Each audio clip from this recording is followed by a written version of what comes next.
Hello. Do England need to start Farrell? Could Louis Rees-Zammit lead Wales to the Grand Slam? And oh my, I love France. Plus, Exeter's deadly driving Maul returns. Quins continue to conquer, and oh my Carreras. But it's Lloyd who with nerves of steel. That's all to come on this week's episode of the Ruck and Maul podcast. But before we get into the rugby, I just wanted to bring to your attention that we are a YouTube show and we're going to be changing it up a little bit.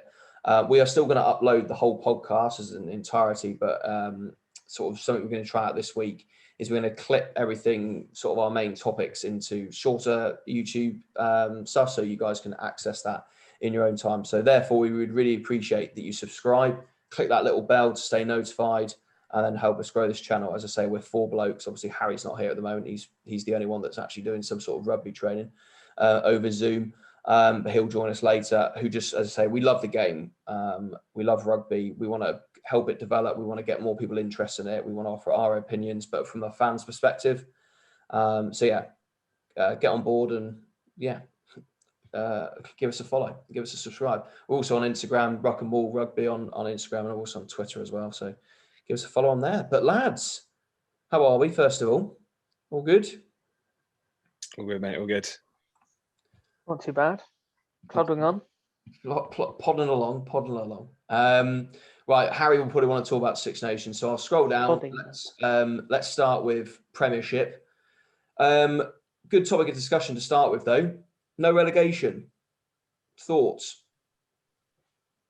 Well, as fans of teams that aren't doing very well at the moment, I think Johnny and I are both quite pleased about it.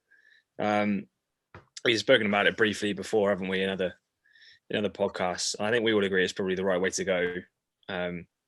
Depending on how, I don't know the ins and outs of it, Harry's probably the one to speak to on this, but the technicality of who comes up and how that all looks, because obviously Sarries should be in it as well, but there's a very, very strong argument that Ealing should be as well.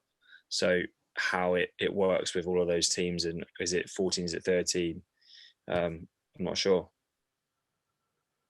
It's going to be 13, I think, at the moment, but whether Ealing can push through that ground at the moment, I don't know if their grounds eligible. But I mean, to be honest, looking at Ealing's form, like beating Saracens twice, like admittedly, yes, you couldn't take into account they don't have their international players, but even so, they still beat them with like Duncan Taylor and Billy Vanapola and Vincent Koch and like guys that have won the Champions Cup with them. And so you have to, people have to take Ealing seriously. I think they do. Be interesting to see how it goes in the Championship. Obviously, Richmond have announced their squad. Obviously, after 34 weeks of nothing, they've announced their squad today, and obviously they've not paid their players for so long. But I think they've just put their players on furlough. But it was interesting. I don't know if you two saw about BT Sport. Obviously, they've got don't quote me on this. I think it's around the mark, but it's £110 million TV deal, and I don't think BT were overly happy that obviously relegation's gone for now and potentially in the next few years because of obviously the drama and the TV, that entertainment value that might be lost. I don't know what your thoughts on that would be about would rugby, let's say Premiership, losing the rights from BT and having to go to another platform be an issue maybe?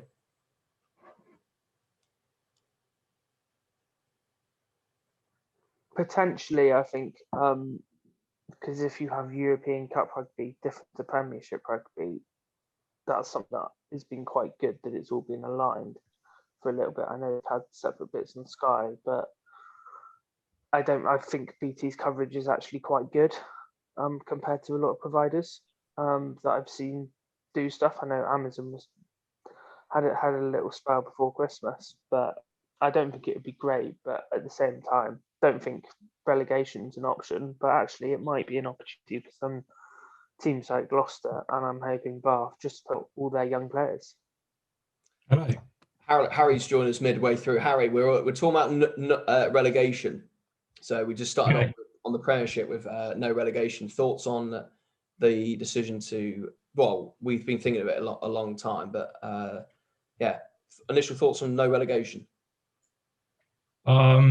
Probably the right decision, sort of headline, probably the right decision in terms of the stability of the clubs and the league as a business.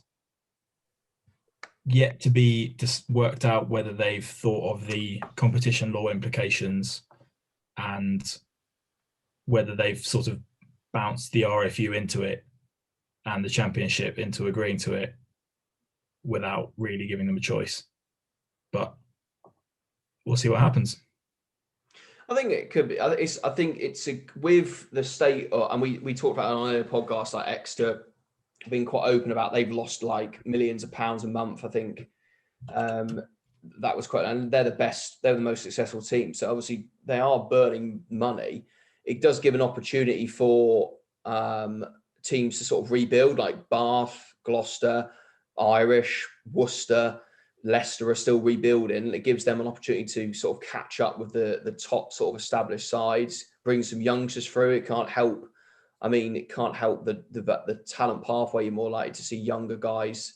Obviously, there was Van Porthwaite who started for Leicester this week, who looked very, very good, and he's only about 19, 20. There's that. Obviously, you do lose the edge of you might have these games that maybe mean less, like Worcester Irish, for example, that would usually be a more of a crucial game for both sides, becomes less. But it makes the top. For me, I was just thinking it does make the top six a lot more competitive. Like that drive to get into Europe it would be a big driver. So I do think it does keep it competitive. Just one other sort of fun before we look into the specific sort of rugby implications. One financial adjacent concern, which I don't know if you've already talked about, but there is an article in the rugby paper about, and it was something that came up is something that's come up every time this has been talked about, but BT Sport, yeah, just mentioned not being happy about it. Yeah. I mean, personally, I'm not sure if that's an argument that holds up. Now, I can see why your BT Sport, you say we paid X amount of money for this with the peril of relegation. Some of the most exciting games of the year are those last 3 or 4 weeks where Newcastle or whoever have to win a game, have to get a losing bonus point, have to get a winning bonus point. People tune in for those games. But at the end of last year, when there was almost nothing happening league table wise, those final few spots in the table were the most interesting. Or to be fair, not last year because of Saracens, but the year before that, there was a really good end of year period. But like on the flip side, Super Rugby is very fun to watch, and they have no relegation. Pro 14 is very fun to watch. They have no relegation. The NFL, very fun to watch, very successful, no relegation. Like, it's not as if relegation equals successful TV deal. But if you're BT, yeah, have a go, see what money you can get back out of them. Makes sense. Yeah, as I say, just going back to, build up on your point of, I totally agree. Like Super Rugby Aotearoa is, in my opinion, one of the best competitions I've seen in my lifetime of watching rugby. Like, it was absolutely fantastic, and I generally cannot wait for that to come back. Even Super Rugby AU, which we kind of bished about because Australia have been so poor in Super Rugby for a year, that was fantastic because it was just the 5 best teams in Australia going at it. Like, was looking at the Force team earlier, like they've got some ridiculous players in there now. Like, I enjoy watching the Curry Cup, and I didn't particularly watch a lot of Super Rugby Unlocked in South Africa, but obviously with the move to the Pro 16, that's going to, for me, from watching the Curry Cup, and obviously those are the development sides of those franchises, but that's going to make the Pro 16 more competitive. I think with the players coming into the Premiership, you're still going to attract that. Like, those Premiership clubs can still pay those big salaries, not compared to top 14 or the top league in Japan, but it's still probably the better league to go to as opposed to going to the Pro 14, 16. So yeah, it gives an opportunity for these squads to build. Like, you look at Worcester signed Duan van der Merwe. Like I said, we'll come back into the Six Nations in a minute, but when you watch him play, you just think, flipping heck. Like, Worcester have signed an absolute bolter there. Like, we'll talk about Santiago Carreras in a moment, just the ridiculousness of Gloucester having him is brilliant, and that's what you want. Like, you want Semi Randrandra in this. We want to get, and we were talking earlier about Wasps might be signing. We'll talk about this later, but yeah, I think the relegation proposed thing. Me as a fat Irish, obviously, we're being relegated 3 times. I think in the last couple, like most years, for me, it takes a massive pressure off. Like, I wasn't too fussed. We lost to Exeter for the first time. Like, losing's not a massive issue because we're building something and we're going in the right way. So for me, it relaxes that. But yeah, I think it's a positive overall. Any more on that, or should we move on? Go on, Johnny. Just one thing to add is, like you said, like, you just basically go down into the Championship. No one can really compete. Ealing might compete, but they won't really compete with Saracens, and you bounce like straight back up. So basically, kind of that could kill a club if they went down. Where it's not like you're going down into a competitive league where you're going to have to fight to come back up. You basically just got to wait a year. Is the main problem as well. So I don't think it's like you're in a competitive league system below. So I don't think it has a bigger effect as well. I don't know if you mentioned this before I joined, but the like practical who is going to come up is a question. And because this is Premiership Rugby, we know absolutely nothing about what they've actually agreed. We've just seen a newspaper headline, and we know absolutely nothing about their actual plans. But so, like, for example, not even unlikely scenario, Ealing win the Championship this year. Do Saracens stay in the Championship forever, or for the next 3 years, or however long this is dealt with? Or maybe we suspend relegation another year, and then next year Saracens come up, having had 2 years in the Championship. Like, that's not, as much as Saracens should be punished for what they did, that's not really the right thing to do for Premiership Rugby as a product. Saracens need to come up this year, but Ealing deserve to come up, if not this year, then definitely next year. So, like, what's the plan, guys?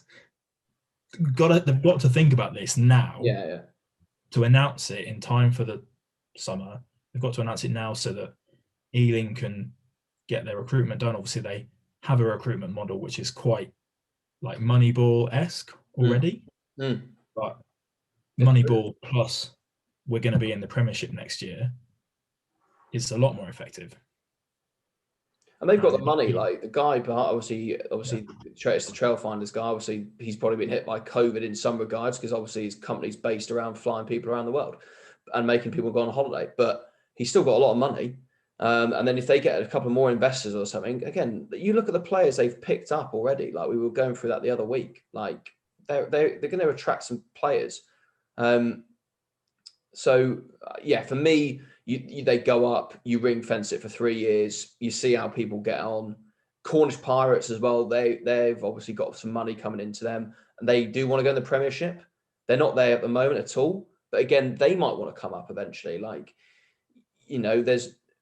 but at the moment, the only teams in the Premiership that are realistically going to come up, in the Championship that would come up to the Premiership are Ealing and Saracens. So there is no sort of worry that they couldn't survive up there. I think it's a good opportunity for them to come up, basically, because it's another club for us to produce talent in as well.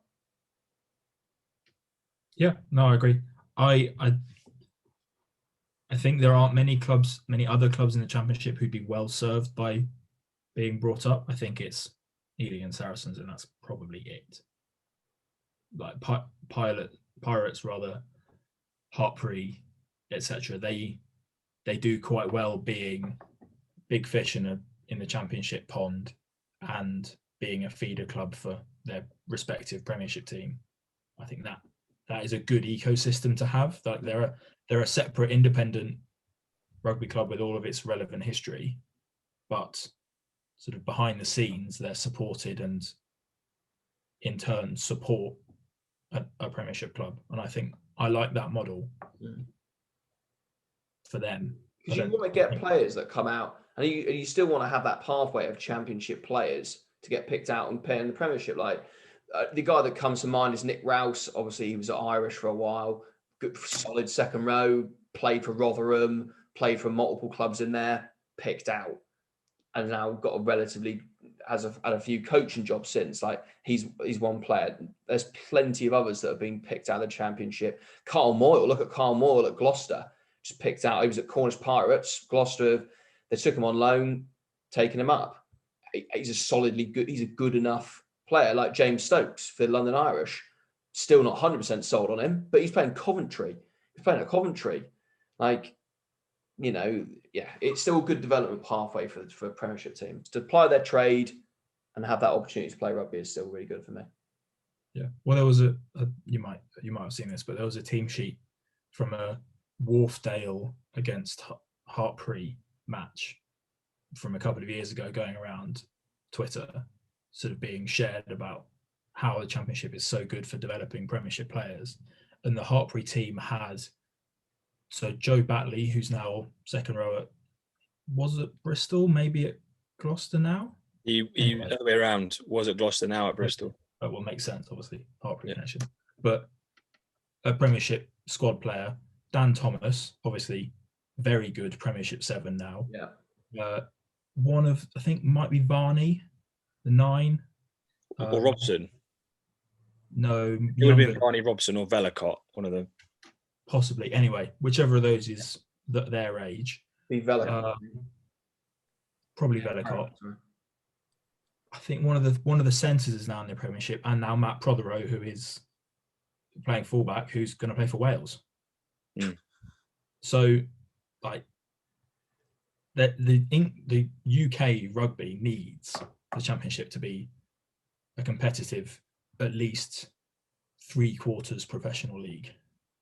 You can have a couple of semi-professional teams at the bottom, sort of Richmond, Leeds / Yorkshire, but the bulk of those teams have to be professional for the sake of everybody else. And I think they can be, but we need to make that active decision and put a bit of money there rather than just letting it drift off.